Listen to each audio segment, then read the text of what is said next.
In the NRL and South Sydney are investigating an incident involving the Rabbitohs Mascot during Saturday's game against Cronulla. Footage shows Reggie Rabbit going up to a 9-year-old in a Sharks jersey, and instead of giving him a high five, he gave him a paw to the face and pushed him backwards.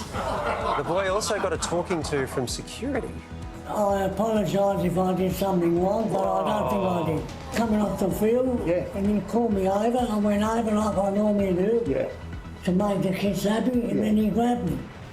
I think we need to throw to the old boys of Mascot Federation leader. Well, this is true. Yes, the only one on this desk. I have mascotting experience, big game experience too. Yes. Yes. Yeah. And you always side with your brothers. I've got to side with the mascot. He's one of mine. Did you ever punch a kid?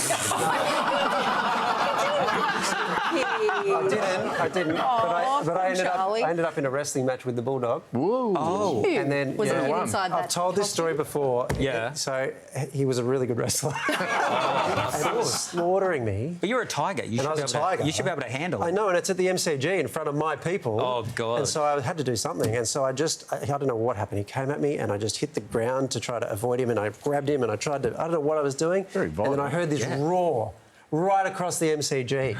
And then I got to my feet and I looked through my little mouth and I saw I'd ripped his head off.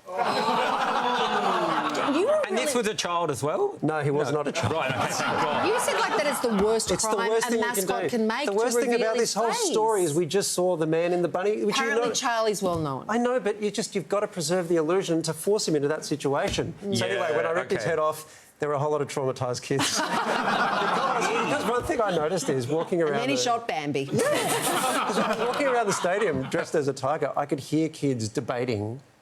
That's just a guy in a suit. No, that's a real tiger. And then I decided, have this headless bulldog. You're a dream killer. Yeah, I'm sorry.